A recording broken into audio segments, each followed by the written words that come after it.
All right, what's going on? Good people. Back at it again with another review. This time, No Surrender 2021. Very interesting show. It's going to be kind of a condensed review because we want to also do the watch along for tonight as well. And we talked about this before, but sometimes the Impact specials on the pay-per-views I think are great. I don't know what it is about them, and I think we talked about it with the lack of crowd has hurt Impact as well in terms of their quality. Like, I think the quality of the matches are good. Like, I went back and watched Swan and Tommy Dreamer, and I was like, this is a really good match. I went back and watched what was the other match I watched? I went back and watched the tag team title match, the like almost main event or whatever, and that one was really good. So it's like, I think it's just the crowd. Missing the crowd is really affecting how good or bad the matches are, but it's just kind of like making them a little bit like, eh. But anyway, we'll jump right into it. You can give some overall thoughts if you want to as sure. Well. But go ahead, give some overall thoughts. I thought this show was, I actually liked it, but I mean, we talk about this with many different other companies, especially WWE. Like, sometimes they put on way too many matches. Like, we had 9 matches on here. And I feel like if they trimmed away some of these matches, like trimmed away the fat, no pun intended, with the XXXL and Tennille Dashwood versus Decay, if they trimmed away some of these matches, the show would have been good because I really enjoyed it. Like, it was a pretty fun show. I mean, they advanced storylines on here, and I thought the wrestling was pretty good on tonight last night. And you got a couple of different options with how you could do that if you were going to do that. You could kind of promote the next Impact, not as a part 2 per se, because I don't think you want to do that all the time. But like, even if you promote it as like a after No Surrender thing, like, like it's not a special, but like things are continuing from No Surrender.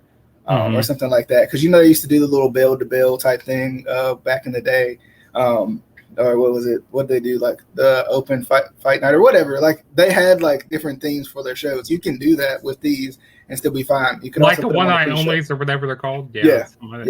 You could also put them on the pre-show, but I think like the Decay match should have probably been on an Impact just to give you something exciting to watch. I know you want to put Matt Cardona on this card because it's only his second match, so you want to kind of get him out there some more, and I get that. Even the Diener match, I think, could have been on a regular Impact TV. The next Impact, and like, if you really want like to make Jake something and Diener and Violet by Design feel like something bigger than they are, or something bigger than they are right now, put them as the main event for the next show, and then that way, boom. I think that would have been cool, but nonetheless, the Decay XXXL Dashwood match, it wasn't bad. It wasn't bad at all. I don't think it was a good way to start the show. I think Black Taurus did definitely some good stuff in this match. I think him and Crazy Steve with Rosemary added in is going to be a great faction, because of course Crazy Steve and Rosemary already have a little chemistry themselves, and I think Black Taurus is good at what he does. He does some crazy things that you'd be like, whoa. So I like that. I like XXXL. I wish they'd do something with him, like give him a freaking long-winded heel tag team run or something, or like a 6-month heel tag team run. That would be nice. Tag team title run. I think that would be good. But I like it. I don't know what they're doing with Tennille Dashwood and Rosemary right now. If that's going to kind of break off into his own thing, if they're going to, because I don't see them keeping this as a feud collectively per se. You can only go with the Johnny Bravo, Rosemary, Larry D, collusion route for so long. So I don't know. I mean, decent way to start the show, I guess you could say. What do you think about that one? Like I said, I thought this match was all right. Just like I said, it felt like just a normal Impact, TV match.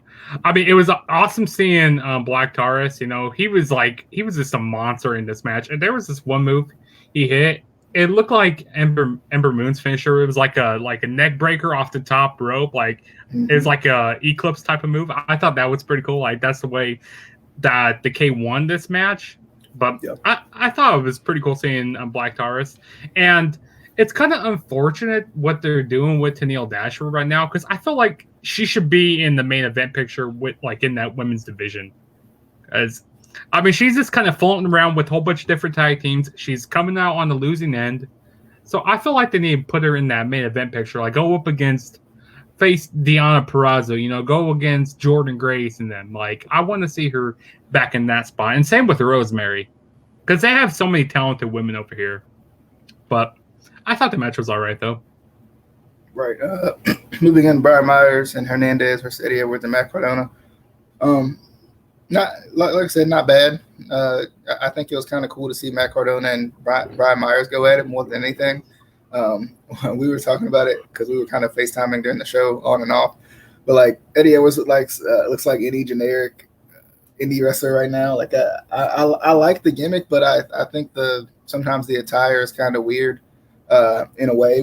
I'm not a huge fan of, unless you're John Moxley, I guess, a huge fan of jeans and wrestling. I'm just not. Unless you're like and I get it. It's kind of like a brawler style, but he's been doing that gimmick for so long. It feels like, and it's not a very natural gimmick. It's almost like it's a heelish gimmick, and he's trying to be a face with it and trying to be in between with it, and it's just not working. I don't think, because the gimmick is heelish because it started out as heelish. It started out as unhinged type deal, but I don't know. But anyway, pretty good match. I was a little surprised that Brian Myers and Hernandez won. That was interesting, but good. Surprises are good, I think. What were your thoughts on it? I thought the match was fun. It was awesome seeing, Brian Myers and Matt Cardona, because their careers have basically been parallel with each other. They've done so many like amazing things throughout. I wouldn't say amazing things, but they've been on the same career path like their whole entire wrestling. And it's pretty cool to see them here. I think that they're going to continue this, since having the heel team win here, having Brian Myers, having pinned Matt Cardona. I think they're going to have this feud continue.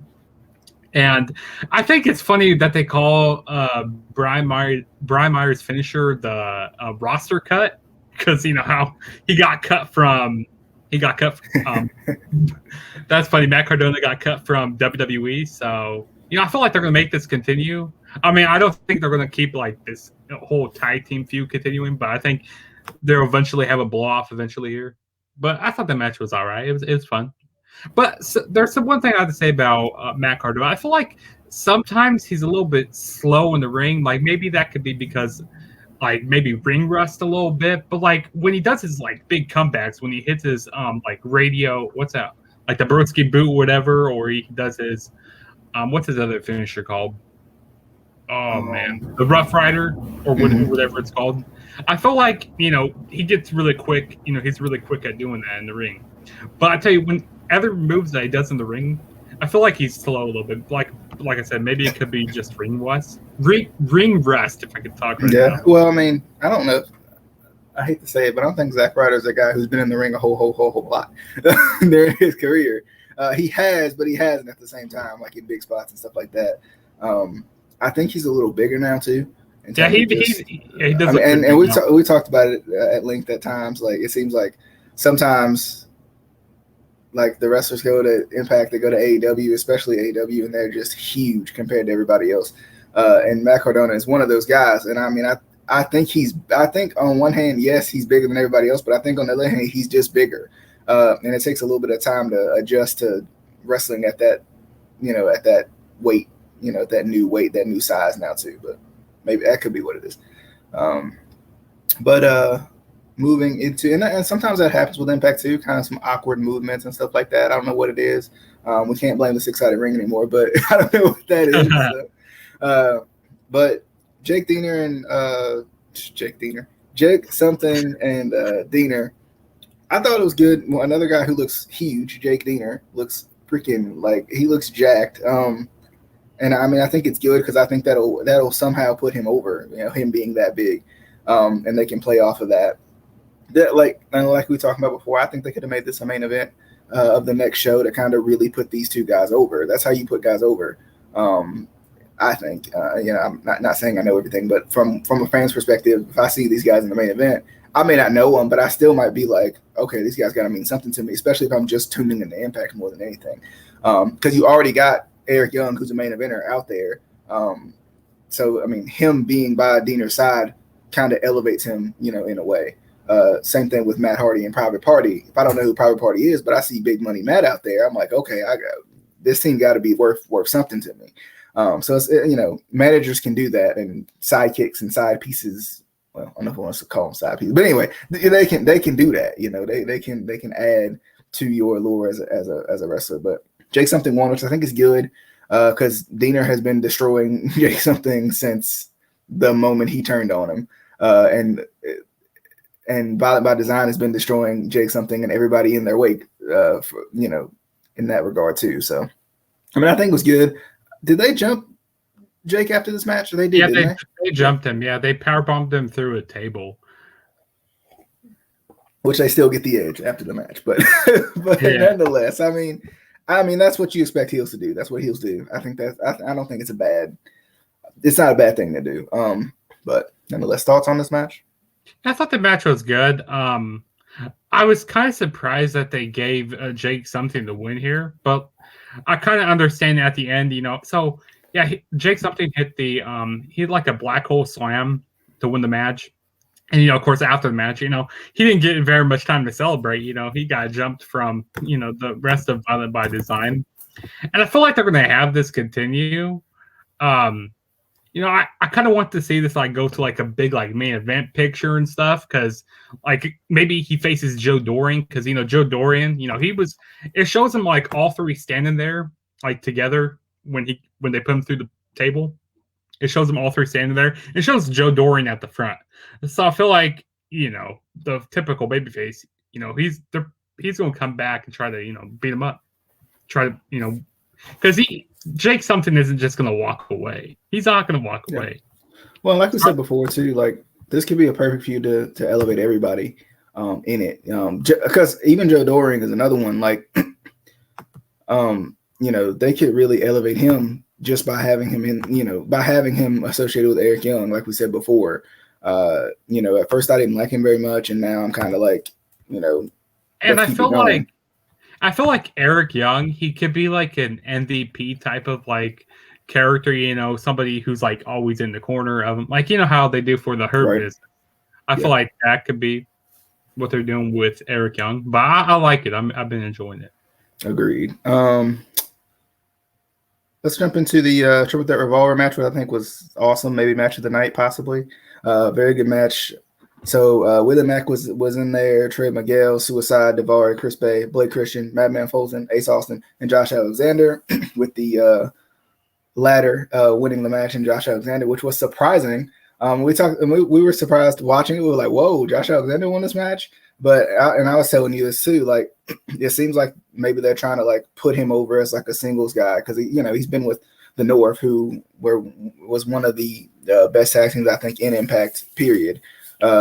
So to see him as a singles guy, is kind of going to be interesting, and this is kind of their way of pushing him in a way too, because he's got the chops to do it. He's got he's got the in-ring work rate to do it. But I mean, I like it. I thought he looked really good. He did some moves that I ain't never seen Josh Alexander do in my life in this match.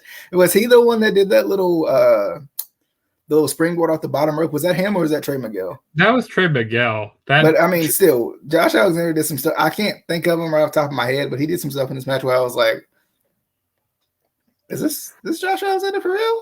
Chris Bay, he did a really cool move. It's a finisher that Homicide does. It's the Gringo Killer. Yeah, dude, I like when he hit that during the match. Yeah, that was good, and I like that it was a finish in the match, because that move looks so ridiculous that you should never kick out of that move ever. I'm sure somebody has, but I mean, it protect. That's one that they got to protect. But yeah, Josh Alexander won, actually beating Ace Austin, which was good. And let's just jump down into TJP and Rohit Raju, because these mold together, I think. It's going to be interesting because TJP did retain the title. So in a match I thought was pretty good, a really good match too. I think it's interesting that he retained the title, because it makes you feel like Josh Alexander could win the X Division Championship. If Rohit Raju wins the X Division Championship, as much as I would have loved to see it, you can't go that route. So, you know what I'm saying? It's harder to go that route. So I think this was the best bet. I think it was the best bet to have TJP retain later on in the night and have Josh Alexander, go up against him in some way. And potentially like be a good way of putting him over because, of course, TJP is one of those guys who has been there, done that, and done a lot of things really in terms of the business, So I think it's good because, who else are you going to – there's nobody else in this match besides maybe a Trey Miguel that needs to be put over, right? That needs to be put over in terms of like staking their claim in the X division. Everybody else has held the title except for, of course, Daivari and Trey Miguel. That's the only two in this match who haven't held the X Division Championship, the Revolver match. So, I think it's going to be good, and it shows what Josh Alexander can do as well. Thoughts on the triple threat Revolver and Rohit Raju? Unfortunately, losing to TJP. Yeah, dude, it's a shame that he lost to TJP. But on the Revolver match, it was a really good match. I think it's match of the night for me. Trey Miguel, he looked like an MVP in this match. Hitting some amazing moves, hitting like a Poison Rana in this match. Everybody was getting their spots, and Daivari wasn't really doing much. He got eliminated really quick during the match. I think it was like even by Meteor. I think that's what he was eliminated by. I can't exactly remember, but we saw a big like triple spot, like Power of Doom, like a big Power of Doom type of thing, with Willie Mack doing that to I think it was like Trey Miguel and Willie Mack maybe. I can't remember exact. Not Willie Mack. No, it was Trey Miguel and Chris Bay maybe. I might be mistaken with that, but Blake Christian, he was looking pretty good, doing some pretty cool spots in the match. I like that type of like cutter, that like low cutter that Trey Miguel did. I'm trying to think what else happened. Also, I like that.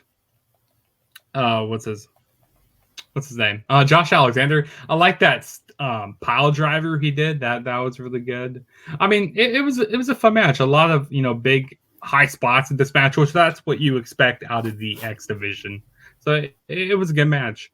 But now about the X Division Championship match with TJP and Rohit Raju. I thought the match was fun. They brawled a lot during the match. They brawled on the outside of the ring a lot during this match.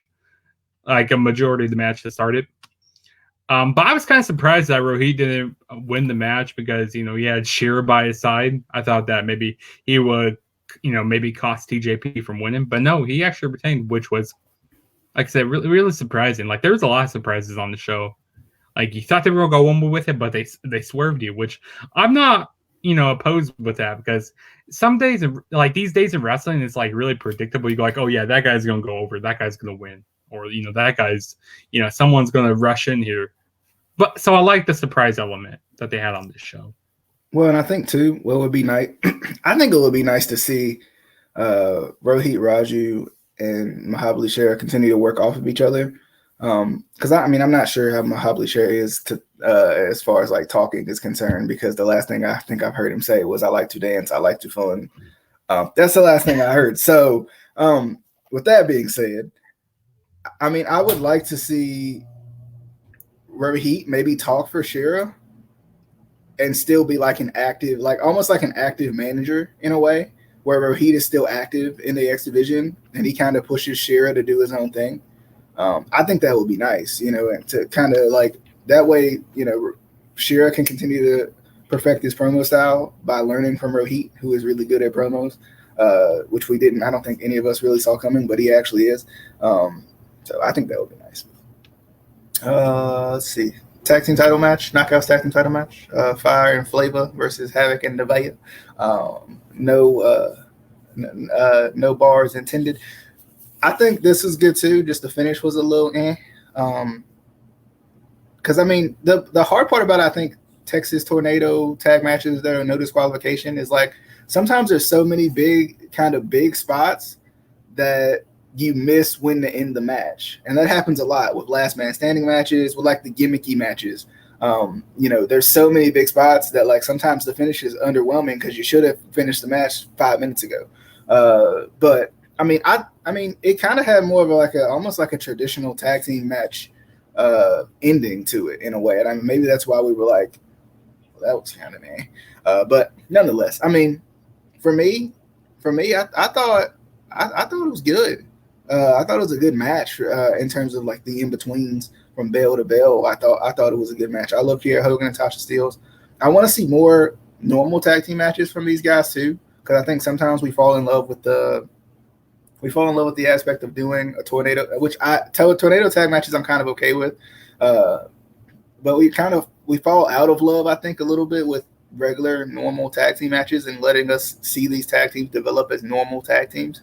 So I think that needs to happen, and I think we need to wait for maybe some of the tornado tags and some of the gimmicky tag team matches for later on in the feuds. I think that will be nice, but nonetheless, good match. I mean, I thought it was good. Kiera Hogan and Tasha Steelz, I still love them. I think they're great. I think Havok and Navaeh are great, but it seemed like it was a little tiny bit of dissension between them at the end of the match. Just with Navaeh kind of just rolling out of the ring, and Havok was like, what? So I wonder what they're gonna do with that. But thoughts on, and I hope they don't break them up because Impact doesn't need that right now. They don't have many women tag teams now. Yeah, they don't need to do that. So, what was your thoughts on the Impact Knockouts tag team title match? I mean, the match, it was all right. I mean, I was kind of expecting a little more out of it because, these teams are really good. Both these teams are really good. And I was expecting some more weapon spots because, no disqualification. You expect some more stuff in there. I mean, basically all we got some kendo stick shots in there. We had somebody get thrown into a steel chair in the corner. And what else was there? There was a parking sign or whatever, like a handicap thing. That's basically because Tasha Steelz, she hit a cutter on the parking sign or whatever. But the match was fine. And I definitely agree. Hopefully they don't break up Havok and Navaeh because, like we said, I mean, there's really not much tag teams over here right now, unless they start, bringing a whole bunch on TV and stuff. But it was an all right match. And I definitely agree about having normal matches because normal tag team matches, because they could probably tear it up in the ring if they have a traditional tag team match. But it was good though. I enjoyed it. All right. Do you want to talk about the 6 knockout tag team match? I mean, I don't remember much from it. I just remember Jazz making. I can't remember who it was. Was it Susan tap out from the STF or something? That's all I basically remember from the match. Yeah, the match was there. It was whatever. Let's move into the World Tag Team title match. The Good Brothers versus Chris Sabin and James Storm versus Private Party. This match, especially once I went back and watched it, was really good. They did a good job of elevating everybody here with Private Party, showing them off a little bit and even having them almost win the match there at the end. Of course, the Good Brothers, they did a good job with them as well. And Chris Sabin and James Storm didn't look like the weak link out of the tag teams because they haven't tag teamed but so much. So that was, I thought that was good too. I mean, I liked it. I enjoyed it. I always like the 3-way tag team matches. I think they did a good job. Private Party did a very good job of showing I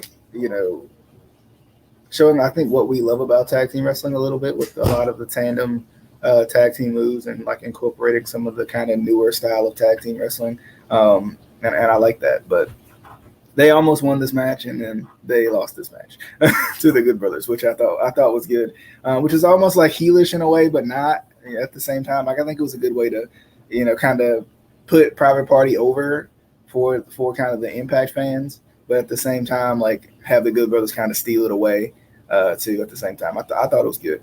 What was your thoughts on the tag team title match? I thought the match was really fun.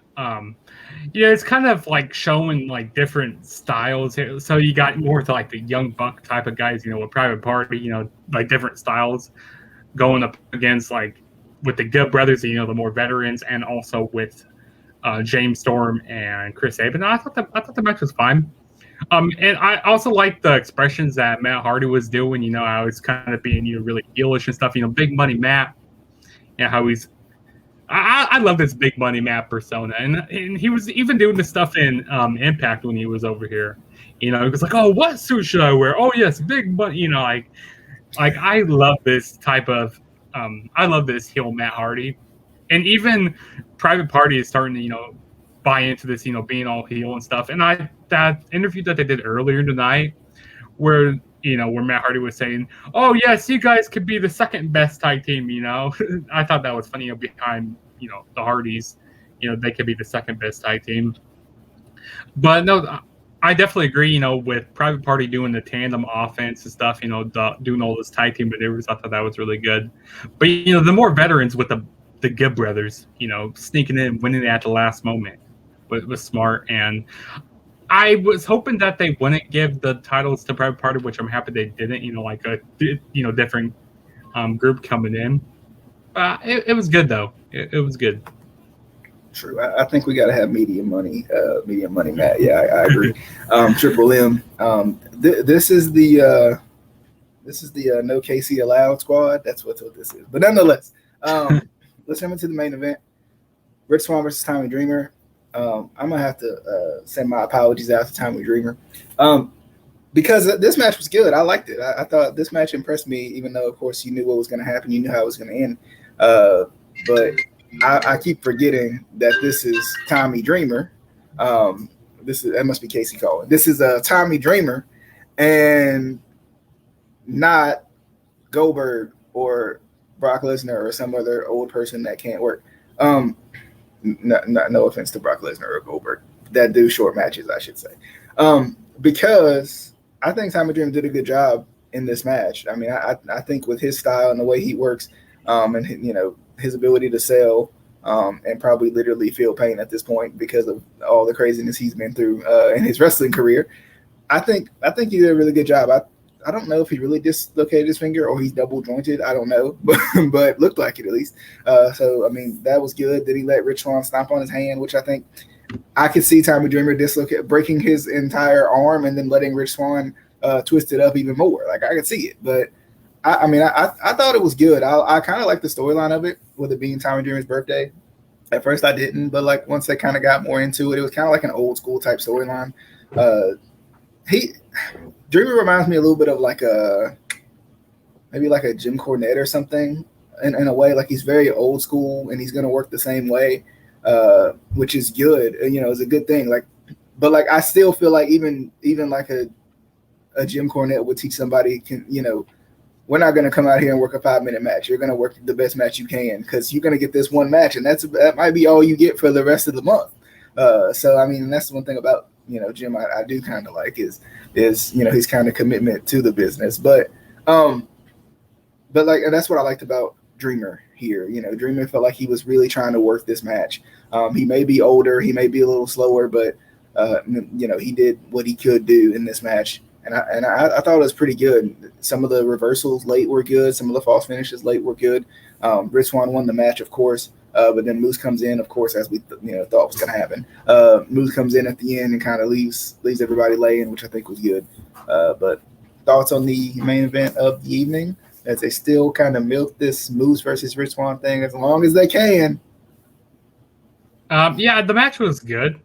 I really like how Tommy Dreamer, he really gave it his all in this match. I like how Rich Swann, he was really working on Tommy Dreamer's hand during this match. The joint manipulation, as we like to talk about a lot. That joint manipulation there, and also how Tommy Dreamer was selling certain things, with his arm and stuff, how he couldn't, quite get, the DDT and stuff. I thought the match was good. I really enjoyed it. There was this one spot in the match where they did a Death Valley driver on the outside of the ring. That was really good. I also like that cutter on the outside of the ring where Rich Swann, he kind of got Irish whipped and he landed on his head and then he hit a cutter. That was a good spot. And we had this never say die attitude of Tommy Dreamer here. Even though he was even though he was getting beat up, he wasn't going to quit. He was not going to quit here, which I definitely agree about the whole Jim Cornette stuff. I see that a little bit. I really do see that. But I'm happy that Rich Swann retained here. And I like how Matt Stryker on commentary was saying, hey, let's make a hashtag, thank you, Dreamer and stuff, because you never know if, this could be his last match, or if he wins a title, just showing the thanks to these old, veterans in the ring here, which I like that here. Well, and of course, go ahead. Sorry, I was just going to say, I think too, like the one thing about Dreamer is it doesn't seem like he's like, put me in the title picture. It seems like it was completely Scott D'Amore, whoever makes decisions back for Impact. It seems like it was completely their move to do this, to, of course, kind of wait on the Moose thing. I think they're trying to wait on, I don't know if they're going to wait till they get a crowd or what, but. Yeah, true. And also, I like how Moose came down at the end, showing his dominance and stuff, attacking Rich Swann, holding both titles. I enjoyed that. I think maybe I'm hoping at the next pay-per-view, like the next actual one when they're actually on pay-per-view, which I think is Rebellion, so in April. I hope that's when he gets his title shot, but I wouldn't be surprised if he, they finally give him the title at Slammiversary, the biggest, this probably second biggest pay-per-view for Impact. But I thought it was a good match. I enjoyed it. Yeah, I mean, overall, I thought the show was actually pretty good. After you go back and think about it, I think I still think a crowd would be nice. Just like we talked about before, and we're gonna say it till we're blue in the face. It would be nice to just see something. Have Casey, me, Justin, and Adam come in and watch and cheer. I'll take it. I'll do it for free. But I mean, something. Have somebody. Like I think it would be good. Like, just have some sort of real crowd noise. Because I mean, the fake crowd noise is nice, but then when you hear fake crowd noise and you see literally nobody, it's kind of like.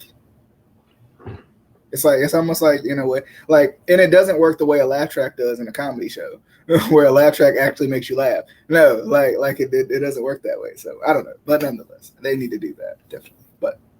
But any final thoughts, Justin? Did you catch that like the vignette or like that promo at the end? Oh, I didn't see it. But I've been seeing it everywhere with the little, what was it, like Juice Robinson and yeah, Juice Robinson and David Finlay. Yeah. Coming to Impact, and they were, what did they say? Not breaking the fourth wall. What did they say? The forbidden door. The forbidden door, yeah. So, how they have this, with AEW and Impact working together, and, how we have AEW and New Japan working together. Now we got, New Japan and Impact working together. Because I remember a while back in like 2014 or so, when Sonata was over in Impact for a while, they had a good relationship, and then the relationship kind of fell apart. But when we had the Good Brothers, come back into Impact, I think this was like a part of their agreement clause. They want to rebuild that relationship with New Japan again, which we see that happening here because they got signed. So I really like that they signed them. And like I said, this forbidden door. And I remember a while back, we were talking about, it was with Rabbit, talking about how all these companies should like group up, and we're getting this right now. We're getting the forbidden door actually, and like all these, wrestlers are coming to these different companies, which I would never thought a few months ago we would see that. But I'm happy that they're signing them. Right, should be good, should be interesting. We're gonna go ahead and sign off here. DJ and Justin here gonna sign off. Casey and Adam will be joining us for the live reactions very, very soon. If you watch this sometime in the future, they're probably already either currently going on or already done, and you can go back and watch them whenever. As always, Anchor, Apple Podcasts, Spotify, if you want to listen to us. This will probably make it up there as well. So if you want to listen to us, feel free to go over there. YouTube, if you prefer YouTube, we'll post it to YouTube as well. So other than that, live reactions coming up very, very soon for NXT TakeOver Vengeance Day. But we'll see you guys on that next video, which will be that one, or whatever video you watch after this will be your next video. See you then.